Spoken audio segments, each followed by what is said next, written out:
नमस्कार, स्वागत है आपका संसद टीवी पर। मैं हूं मनोज वर्मा। 2024 के आम चुनाव की घोषणा आज चुनाव आयोग ने कर दी है। 2024 का चुनाव 7 चरणों में होगा। पहले चरण का चुनाव 19 अप्रैल को होगा। पहले चरण में 21 राज्यों की 102 सीटों पर मतदान होगा। दूसरे चरण में 89 सीटों पर मतदान होगा और उसके बाद 26 अप्रैल को यह मतदान होगा। तीसरे चरण में 7 मई को 94 सीटों पर मतदान होगा। चौथे चरण में 13 मई को 96 सीटों के लिए मत डाले जाएंगे।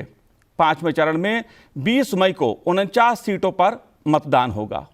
बात छठे चरण की करें तो 25 मई को 57 सीटों पर मतदान होगा। तो 7वें और आखिरी चरण में 1 जून को 97 सीटों पर मतदान होगा। नतीजे 4 जून को आएंगे। इस बार चुनाव को लेकर आयोग ने बहुत वृहद तैयारी की है। इस बार के चुनाव में करीब 97 करोड़ मतदाता हैं। युवाओं की भूमिका इस चुनाव में बेहद खास रहेगी। जाहिर तौर पर महिलाओं की भूमिका भी इस चुनाव में खास रहेगी। इस तरफ भी इशारा चुनाव आयोग ने किया। पहले चरण में 102 सीटों पर मतदान होगा। आप देख रहे हैं, मतदान 19 अप्रैल को होगा। 21 राज्यों में ये सीटें हैं। इसी प्रकार दूसरे चरण में भी मतदान होगा और मतदान ये 26 अप्रैल को 13 राज्यों की सीटों पर किया जाएगा। तीसरे चरण में 94 सीटों पर मतदान 7 मई को होगा। 12 राज्यों की ये सीटें इसमें शामिल होंगी। ये चुनाव किस तरह, दुनिया भर की निगाहें भारत के चुनाव पर लगी रहती हैं। चौथे चरण में 96 सीटों के लिए मतदान होगा। मतदान 13 मई को होगा और 10 राज्यों में ये सीटें मतदान के लिए चिन्हित की गई हैं। पांचवा चरण 49 सीटों के लिए मतदान होगा 20 मई को और 8 राज्यों में ये सीटें हैं।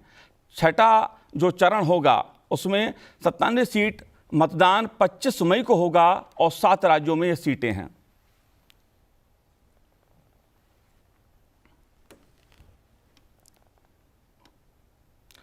सातवें चरण में भी 97 सीटें हैं और मतदान 1 जून को होगा। 8 राज्यों में ये सीटें निर्धारित, 57 सीटें हैं, इसमें माफ़ कीजिएगा, और 1 जून को 8 राज्यों में वोट डाले जाएंगे।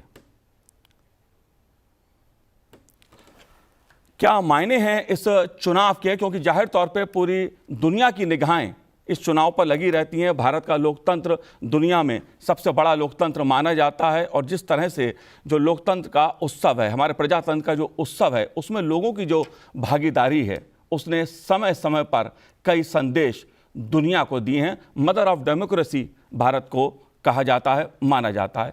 डॉक्टर सुनील के चौधरी जी मेरे साथ इस समय स्टूडियो में मौजूद हैं, जो प्रोफेसर हैं पॉलिटिकल साइंस के दिल्ली विश्वविद्यालय में। आपका स्वागत है चौधरी साहब। और मैं आपसे जानना चाहूँगा, जो संदेश आज चुनाव आयोग ने दिया है, जिस तरह से तैयारी चुनाव आयोग ने की है, राजीव कुमार जी जो मुख्य निर्वाचन आयुक्त हैं, जो बता रहे थे बार बार इस बात को कि 2 साल से लगातार तैयारी की जा रही थी, आप कैसे सफ़र को देखते हैं? क्योंकि मदर ऑफ डेमोक्रेसी का ये चुनाव है जिस पर पूरी दुनिया की नज़र लगी है।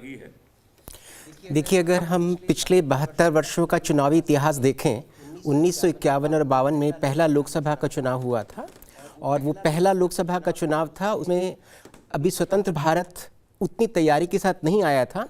और ऐसा कहा जाता था पश्चिमी विचारकों के द्वारा कि जिस देश के अंदर ना केवल उदारीकरण है, जिसमें ना औद्योगिकरण है, ना मीडिया के प्रति उसकी जागरूकता है, ना ही शैक्षिक जागरूकता है, वहाँ लोकतंत्र सफल नहीं हो पाएगा। किंतु 1951-52 से लेकर 18वां लोकसभा का चुनाव 2024 में होने जा रहा है। तो इन 18वें चुनाव की अगर हम एक यात्रा का लंबी यात्रा देखें, इसके साथ ही साथ भारत के जितने राज्यों में विधानसभाओं में चुनाव हुए हैं, 400 से ज़्यादा विधानसभाओं के चुनाव 1951-52 से लेकर अभी तक हो चुके हैं। इसके अतिरिक्त ऐसे राष्ट्रपति, उपराष्ट्रपति के चुनाव और अन्य स्थायी निकायों के भी चुनाव हुए हैं। वो इस बात का द्योतक है कि भारत का लोकतंत्र अपने आप में बहुत ही सुदृढ़ लोकतंत्र है। और इस लोकतंत्र की सुदृढ़ता को अगर हम ऐतिहासिक परिप्रेक्ष्य में देखें तो कहीं ना कहीं जब भारत के बारे में मदर ऑफ डेमोक्रेसी की संज्ञा दी जाती है, तो भारत की प्राचीन जो संस्थाएं रही हैं, समिति, सभा और संघ, वहाँ कहीं ना कहीं हमें इस प्रकार की जन सहभागिता देखने को नज़र आती है। स्वतंत्र भारत के बाद जन सहभागिता को संस्थाओं की स्वायत्तता, स्वतंत्रता और संवैधानिकता के द्वारा उसे और सुदृढ़ करने का प्रयास किया गया है। तो इन लोकसभा चुनावों में चुनाव आयोग की बहुत महत्वपूर्ण भूमिका रहती है। और पिछले अगर हम कुछ वर्षों से में देखें कि चुनाव आयोग ने आने वाले सभी चुनावों में चुनाव आयोग ने अपनी तैयारी को इस कदर इतनी तेज की है, सुदृढ़ की है और उसको इतना अपडेटेड किया है टेक्नोलॉजी के ट्रांसफॉर्मेशन के साथ कि इतने बड़े लोकतंत्र को वो बहुत स्थायी प्रकार से कराने में सफल हो पा रहा है। इसको अगर हम लोग साउथ एशिया और कंट्रीज ऑफ ग्लोबल साउथ के कॉन्टेक्स्ट में भी देखें तो भारत एक ऐसा सफल, सुदृढ़ और सुरक्षित लोकतंत्र है कि बाकी बहुत सारे राष्ट्रों में चुनावी प्रक्रियाएं, लोकतांत्रिक प्रक्रियाएं कभी सफल नहीं हो पाई, लेकिन भारत आज भी उसी सफलता के साथ, उसी सार्थकता के साथ, उसी सामर्थ्य के साथ चुनावी इस महायज्ञ में निरंतर सफलता के साथ अग्रसर होता जा रहा है। जी बिल्कुल। और डॉक्टर सुनील जी, 7 चरणों में जो मतदान देश में होगा उसको लेकर आज प्रेस कॉन्फ्रेंस में क्या कहा गया, क्या महत्वपूर्ण बाइट है, वो आपको सुनवाते हैं।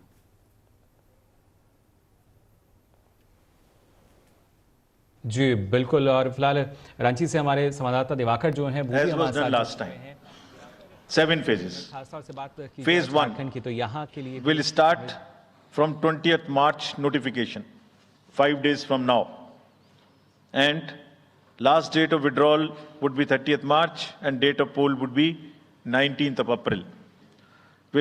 Notification will start on 28th of March and date of poll will be 26th of April. Phase 3 would be from 12th of April. Fourth phase में 18th अप्रैल को गजट नोटिफिकेशन होगा और date of polling would be 13th of May. और fifth phase 26 अप्रैल से शुरू होगी और 20 मई तक चलेगी। 20 मई तक डेट ऑफ पोल होगी, बीच में नॉमिनेशन, स्क्रूटनी और विड्रॉल की डेट्स रहेंगी। फेज 6 में 57 constituencies will go to the poll starting from the Gazette notification on 29th of April and finishing on 25th of May 2024. Seventh phase notification will be on 7th of May and polling on 1st of June. The last polling would be on 1st of June and counting on 4th. And इस phase में पूरा पंजाब, हरियाणा भी शामिल रहेगा।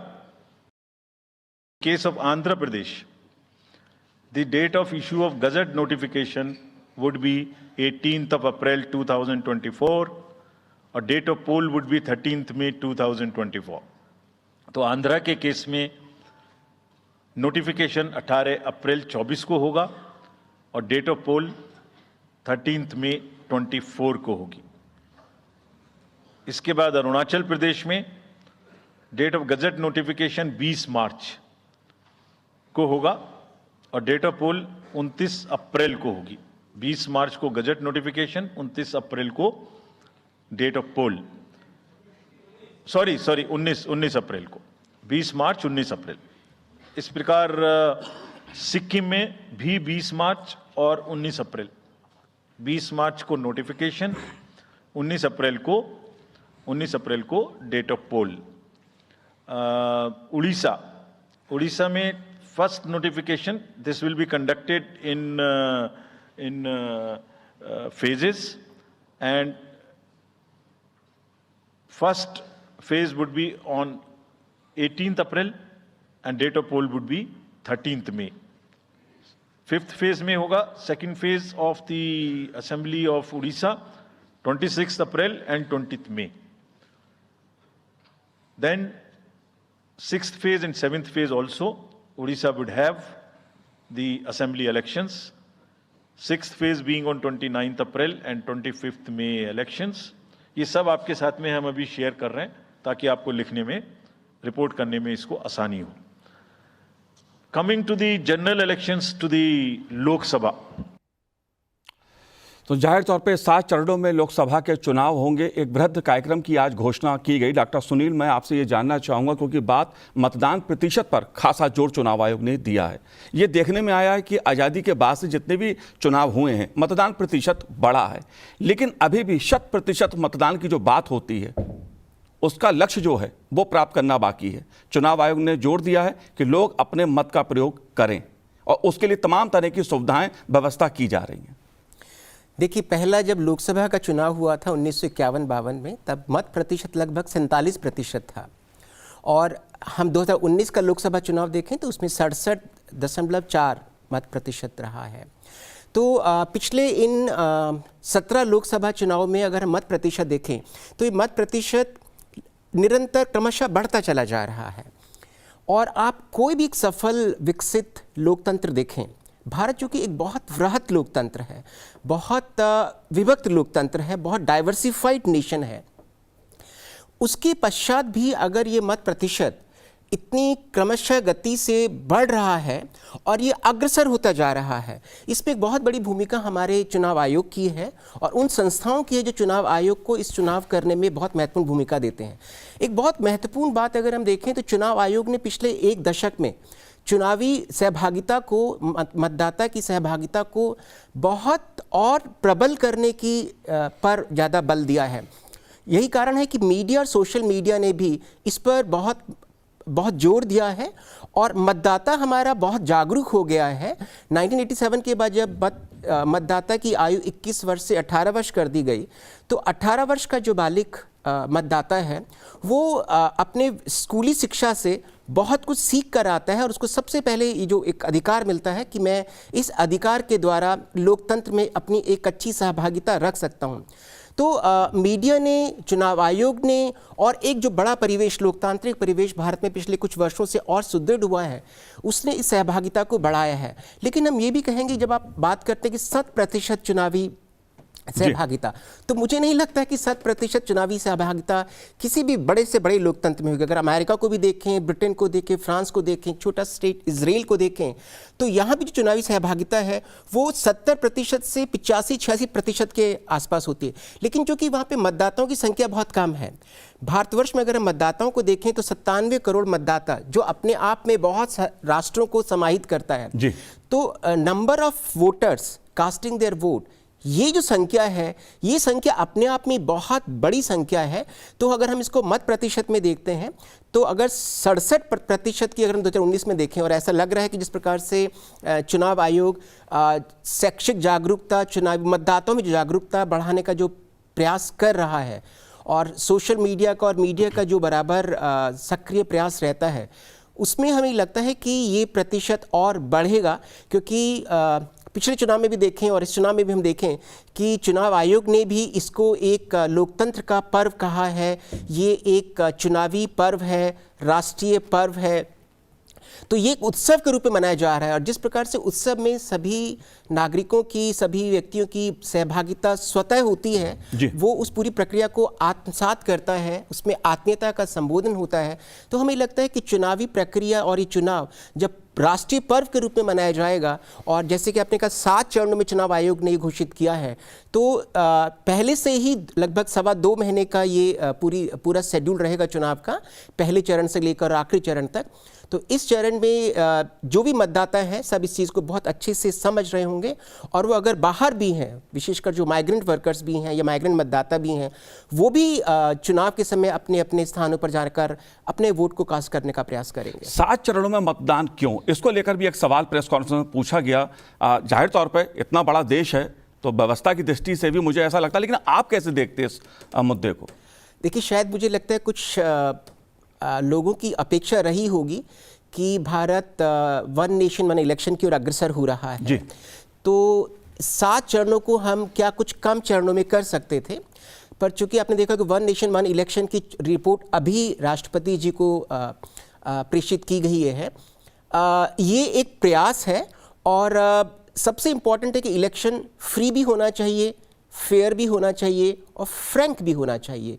तो लिहाजा अगर हम पिछले चुनाव को देखें, लोकसभा चुनाव 2019 को देखें और आपका चुनाव देखें, तो जो विविधता में एक बहुत बड़ा जो कारण है, जैसे कि मुख्य चुनाव आयुक्त ने बताया कि जो हमारी भौगोलिक व्यवस्था है उसमें एक समय में सभी राज्यों में, सभी केंद्र शासित प्रदेशों में चुनाव करा पाना अभी इस कम समय में बहुत आसान नज़र नहीं आ रहा है, लेकिन इसकी ओर चुनाव आयोग भी अग्रसर हो रहा है। उसको भी ऐसा लग रहा है कि वन नेशन वन इलेक्शन का कॉन्सेप्ट हम कार्यान्वित कर सकते हैं। बट सुरक्षा की दृष्टि से अभी जो महत्वपूर्ण चुनौती वो ये है कि चाहे हम उसको 7 चरणों में कराएं या 1 चरण में कराएं, चुनाव फ्री भी होना चाहिए, फेयर भी होना चाहिए और सेफ एंड सिक्योर भी होना चाहिए। उसकी ओर अगर चुनाव आयोग कर पा रहा है तो मुझे लगता है कि लोकतंत्र की सफलता के लिए एक बहुत बड़ा कदम होगा। जाहिर तौर पर सुरक्षित और निष्पक्ष चुनाव व्यवस्था के लिए जरूरी है कि वो तमाम व्यवस्था की जाए जिससे एक आम मतदाता निष्पक्ष रूप से सुरक्षित मतदान का प्रयोग कर सके। यहाँ बात मैं महिलाओं की दृष्टि से समझना चाहूँगा, महिलाओं की भागीदारी मत प्रतिशत के लिहाज से उसको आप कैसे देख रहे हैं? देश में बढ़ी है, आप कैसे देख रहे हैं इसको? देखिए, पिछले 7 दशकों में बहुत परिवर्तन आया है और ये परिवर्तन जब हम जागरूकता के रूप में देखते हैं तो ये परिवर्तन जेंडर स्पेसिफिक भी है और एजुकेशनल ओरिएंटेड भी है। तो पिछले कई दशकों में महिला सहभागिता शैक्षिकता की ओर अग्रसर हुई है और जेंडर को लेके एक बहुत ही अवेयरनेस रही है महिलाओं में। और चुनाव आयोग प्रारंभ से उसको इंक्लूसिव बनाता चला गया है। तो ये जो चुनाव है ये बहुत इंक्लूसिव चुनाव है, इसमें सभी वर्गों को, यहाँ तक कि आपने देखा कि 3rd जेंडर को भी लेकर चुनाव आयोग बहुत संवेदनशील है और 3rd जेंडर की भी सहभागिता बढ़ती जा रही है। अगर आप 2019 का चुनाव देखें तो उस चुनाव में महिलाओं की सहभागिता पुरुषों की सहभागिता से अधिक रही है। और एक और जो हमेशा जो पश्चिमी विचारक हैं वो हमेशा भारत में डिजिटल डिवाइड की बात करते हैं और एजुकेशनल डिवाइड की बात करते हैं और जेंडर डिवाइड की भी बात करते हैं। लेकिन आप देखेंगे जब भी चुनाव होता है उस चुनाव पर्व को मैं ये नहीं कह रहा कि पुरुष उसको बहुत अच्छे से नहीं मनाते हैं, लेकिन उसमें जो सहभागिता है, महिलाओं की सहभागिता, विशेषकर जो हमारे ग्रामीण क्षेत्र हैं वहाँ पर महिलाओं की सहभागिता पुरुषों के अपेक्षाकृत और अधिक देखने को मिली है। और ओवर द पीरियड अगर हम देखें तो मीडिया ने भी इस अवेयरनेस को, इलेक्शन कमीशन ने इस अवेयरनेस को बहुत और प्रबलता से आगे बढ़ाया है। जी, लेकिन इलेक्टर सुनील, जो मेरा एक सवाल है यहाँ पर वो ये है कि मतदान प्रतिशत की अगर हम बात कर रहे हैं, तमाम तरह के प्रयास के बावजूद, जागरूकता के बावजूद, व्यवस्था के बावजूद, निर्वाचन आयोग ने तमाम तरह की व्यवस्था हर चुनाव में की हैं, लेकिन मत प्रतिशत जो है, आपने उसका उल्लेख किया, 70% के आसपास स्थितियां रहती हैं जो मतदान रहता है, 75, 77, इसके बहुत अच्छा जो रहता है। लेकिन महिलाओं का मतदान प्रतिशत जो और बढ़ना चाहिए, आम जनता की जो जिम्मेदारी है उसको आप कैसे देखते हैं? क्योंकि व्यवस्था अच्छी कर दी, वोट तो जनता को डालना है ना, उसको आप कैसे देखते हैं? जनता के लिहाज से क्या कहना है आपका?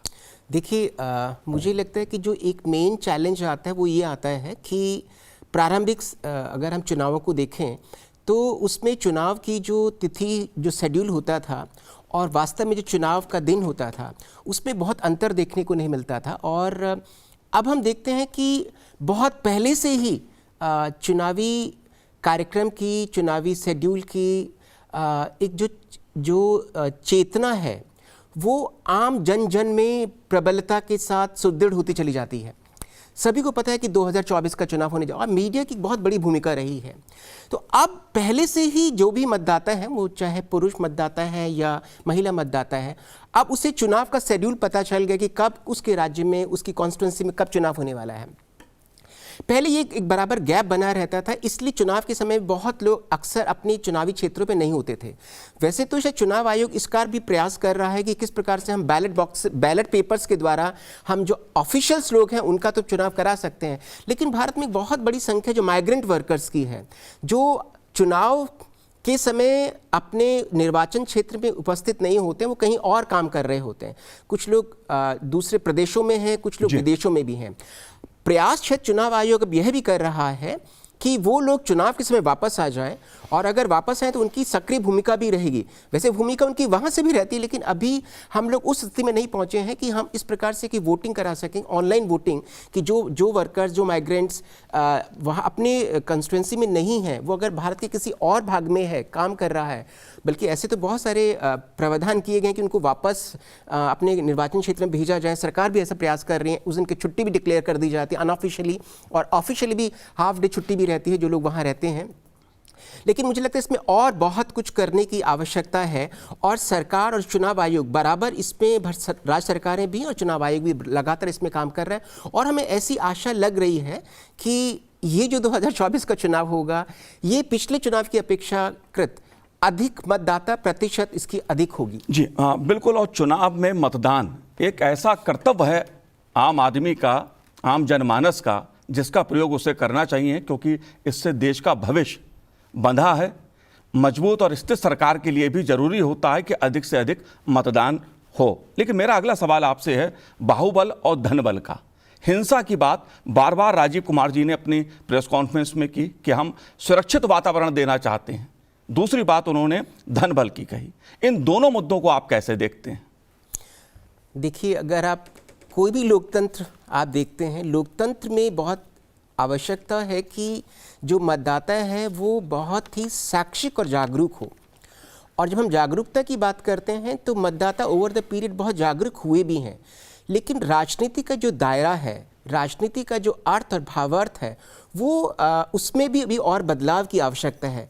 यही कारण है कि मनी पावर, मसल पावर, बल्कि मैं तो इसमें एक और एम भी जोड़ना चाहूँगा, मदिरा पावर। ये पिछले प्रारंभिक चुनावों में मनी पावर, मसल पावर, मदिरा पावर बहुत एक्टिव होती थी। ओवर द पीरियड्स ये पावर्स बहुत कम हुई हैं। मैं ये नहीं कह रहा कि ख़त्म हुई हैं, इनका प्रभाव थोड़ा कम होने लगा है, क्योंकि आज का जो मतदाता है वो बहुत जागरूक मतदाता है। हमारे मुख्य चुनाव आयुक्त ने 2 एम्स की और बात की। एक मिस इन्फॉर्मेशन, इसका मतलब ये हुआ कि मीडिया और सोशल मीडिया ने फेक न्यूज़ को, जैसे उन्होंने कहा कि पहले आप उसको वेरीफाई करें, फर्स्ट वेरीफाई देन एम्पलीफाई। कहने का अभिप्राय ये है कि आप ये सुनिश्चित कर लें कि जो न्यूज़ आपके पास आ रही है वो न्यूज़ कितनी सत्य है। और सोशल मीडिया पे और मीडिया पर, क्योंकि सोशल मीडिया पे ऐसे प्रचार जो होते हैं उसको कंटेन करना, कंट्रोल करना बहुत आसान कभी कभी नज़र नहीं आता है। तो उस न्यूज़ को हमें चेक करने की ज़रूरत है। उसमें इलेक्शन कमीशन का भी एक बहुत महत्वपूर्ण भूमिका रहेगी। जैसे उन्होंने कहा कि बहुत सारे ऑब्जर्वर्स, उसको 1000 से 1200 के करीब ऑब्जर्वर्स हैं जो जिसको नियुक्त किया है, जो इस पर मॉनिटर करेंगे।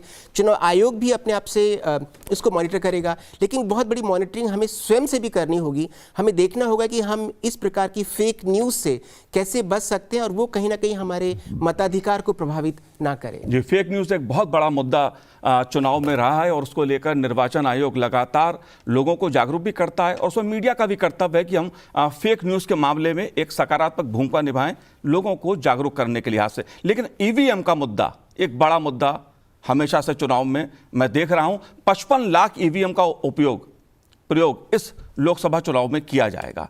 आप इस मुद्दे को कैसे देखते हैं? क्योंकि जब मैं मुद्दा कह रहा हूं तो इसके नकारात्मक और सकारात्मक दोनों पहलू हैं। देखिए, ये 21वीं सदी का नया भारत है और आप इसको इस तरीके से देख सकते हैं कि ये टेक्नोलॉजी ड्रिवन भारत है।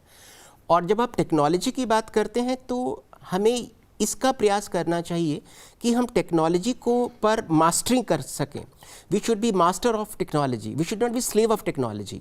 और जब हम ऐसा कहते हैं तो हमें ये देखना पड़ेगा कि ये जो नई तकनीकी विचार हैं, टेक्नोलॉजिकल इनोवेशंस हैं, इसने कहीं ना कहीं साइंटिफिक और ऑब्जेक्टिविटी को बहुत बढ़ाया है।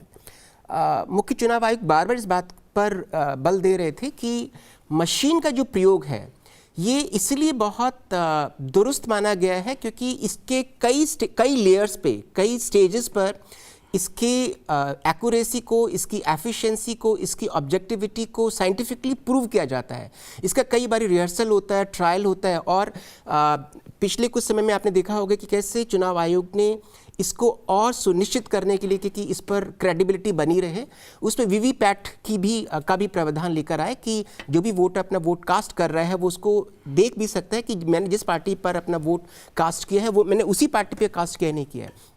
तो मुझे लगता है कि इसमें इस मुद्दे को अगर आप देखें तो ये कहीं वैज्ञानिकता से जुड़ा मुद्दा नहीं नजर आता है, राजनीतिक से जुड़ा जरूर मुद्दा नजर आता है। इसको मैं समझना चाहता हूं आपसे, और क्योंकि जहां तक मतदाताओं की बात है, मतदाताओं के स्तर पर मैंने कई चुनाव कवर किए हैं, तो मतदाता के स्तर पे तो इस तरह के सवाल नहीं आते हैं। लेकिन राजनेताओं का एक वर्ग, राजनीतिक दलों का एक वर्ग इस पे जो सवाल उठाता है, तो आप इस सवाल को कैसे देखते हैं? क्या ये राजनीतिक प्रेरित होता है या वास्तव में कुछ हो सकता है? निर्वाचन आयोग ने तो मना कर दिया कि ऐसा कुछ नहीं है, हमारी मशीनें जो हैं वो बिल्कुल सुरक्षित हैं और निष्पक्ष चुनाव कराती। देखिए, आप इसको ऐसे भी देख सकते हैं कि जब से चुनाव ईवीएम आई है इलेक्शन में और सभी राज्य उसमें कवर हो चुके हैं, अभी ऐसा कोई राज्य नहीं जहां पर ईवीएम का प्रयोग नहीं हुआ हो। और ईवीएम के प्रयोग से सभी राजनीतिक दल अपने अपने क्षेत्र में जहां पर वो काम कर रहे हैं, जहां पर उनको लगता है कि हम जीत जाएंगे, वहां जीते भी हैं और हारे भी हैं। तो मुझे लगता है कि जब जीत और हार का प्रश्न होता है तो आपकी जीत के लिए ईवीएम ठीक और आपकी हार के लिए ईवीएम पर आप प्रश्न चिन्ह लगा देते हैं, तो वो ठीक नहीं है। तो हमें सिर्फ ये देखना चाहिए, जो भी राजनीतिक दल इस प्रकार के प्रश्न कर रहे हैं चुनाव आयोग से ईवीएम को लेके, तो ईवीएम की जो कार्यशैली है, कैसे ईवीएम कार्य करता है, चुनाव आयोग बराबर इसका डेमो देता रहता है और हर चुनाव से पहले वो डेमोन्स्ट्रेशन ईवीएम्स का होता है। बल्कि अगर आप हर चुनावी मशीन जब भी किसी कॉन्स्टिट्यूंसी में जाती है, उसमें सभी राजनीतिक दलों के प्रतिनिधित्व बैठे होते हैं, उनको वहाँ ट्रायल कराया जाता है। तो मुझे नहीं लगता कि इसमें इतनी सी भी गुंजाइश है कि उसको हम डॉक्टर्ड कर सकते हैं, उसको हम किसी प्रकार से मिलाइन कर सकते हैं, उसकी फंक्शनिंग को टच कर सकते हैं, ऑल्टर कर सकते हैं। बल्कि आपको बहुत आश्चर्य भी होगा कि विश्व के अन्य देश भी ऐसे हैं जो भारत से निवेदन कर रहे हैं कि ईवीएम की जो सफलता भारत में है वो अपने यहाँ भी उस ईवीएम का प्रयोग करना चाहते हैं। तो मुझे लगता है कि जब विदेशों में भारत की इस ईवीएम वाले नए प्रयोग को वहाँ पर कार्यान्वित करने का वो प्रयास कर रहे हैं, क्योंकि इस नई टेक्नोलॉजी से बहुत सहूलियत है, बहुत समय बचता है, इलेक्शंस वोट्स की एक्यूरेसी रहती है, काउंटिंग रिकाउंटिंग में ज़्यादा समय नहीं लगता है और इंस्टेंट रिजल्ट्स आपको आ जाते हैं और ये बिल्कुल पता नहीं लगता है। और ख़ास तौर से भी अपने पाकिस्तान का चुनाव देखा होगा कि बैलेट पेपर्स वाला जो चुनाव वहाँ पर हुआ, उसमें बहुत सारे बैलेट बॉक्सेस को लोग चोरी कर ले गए, उसको वहाँ से मिसयूज़ किया, उसको खुद से स्टैंपिंग किया। तो ये प्रारंभ में हो सकता है कहीं कहीं होता होगा, लेकिन ईवीएम्स इन सब से बिल्कुल बाहर है। तो ईवीएम का जो चुनाव है, मुझे लगता है कि इतने वर्षों में देखा है तो ये इशू अगर पॉलिटिकली ना हो तो ऑब्जेक्टिवली, साइंटिफिकली और सिस्टमेटिकली ये ईवीएम का प्रयोग इस लोकतंत्र के लिए और किसी भी लोकतंत्र के लिए सबसे सुदृढ़ प्रयास होता है। इसलिए भारत का जो निर्वाचन आयोग है वो कहता है किसी प्रकार का शक और संदेह ईवीएम पे नहीं करना चाहिए, राजनीतिक दृष्टि से भी नहीं करना चाहिए और जनता को तो पूर्ण विश्वास है, हमारी लोकतांत्रिक जो प्रक्रिया है, जो व्यवस्था है हमारी, उसमें जनता का पूर्ण विश्वास है। मैं आपसे एक बात और समझना चाहता हूं, क्योंकि जिस मुद्दे को बार बार उठाया गया और कई चुनाव से मैं देख रहा हूं, भाषा का प्रयोग, जो मर्यादित भाषा होनी चाहिए चुनाव, जिसकी तरफ राजीव कुमार जी ने इशारा किया, उसको लेकर भी गाइडलाइंस चुनाव आयोग ने, निर्वाचन आयोग ने जारी की हैं, बनाई हैं। इस मुद्दे को आप कैसे देखते हैं? कटुता भरा चुनाव। देखिए, आज का जो उनका संदेश है वो वास्तव में सभी राजनीतिक दलों के लिए ही है, मुख्य राजनीतिक दलों के लिए विशेषकर है। और अगर आप इसको देखें तो वास्तव में जो की पार्टी लीडर्स हैं, जिनको एक बहुत लंबा अनुभव है, वो सब जानते हैं कि हमें चुनावी प्रचार और प्रसार में किस प्रकार से अपनी राजनीतिक मर्यादाओं का अनुपालन और अनुकरण करना चाहिए। ये होता है जब कि जो इलेक्शन कैंपेन्स करने वाले कुछ ऐसे तत्व आ जाते हैं और वो उस इलेक्शन कैंपेन्स को हाईजैक कर लेते हैं, तो उस प्रकार की समस्या वहाँ पर आती है। लेकिन मुझे लगता है कि इसमें चुनाव आयोग का रोल बहुत महत्वपूर्ण है। चुनाव आयोग को ना केवल जैसे कि राजीव जी ने कहा है कि ये परसुएसिव भी होगा, कि परसुएट करेंगे कि हमें इस भाषा की मर्यादा को ध्यान में रखना, चुनावी भाषा की मर्यादा को ध्यान में रखना है। ये प्रिवेंटिव भी होगा कि आप चुनाव में इन चीज़ों का यूज़ नहीं करेंगे। और आखिर में जैसे उन्होंने संदेश दिया कि ये प्यूनिटिव भी होगा, मतलब अगर आप ऐसा करेंगे तो आप उसके दंड के अधिकारी भी होंगे। मर्यादित भाषा का, मर्यादित भाषणों का संदेश निर्वाचन आयोग ने सभी दलों को दिया है। डॉक्टर सुनील जी, आपका बहुत बहुत शुक्रिया। इस कार्यक्रम में इतना ही, मुझे दीजिए आज्ञा। नमस्कार।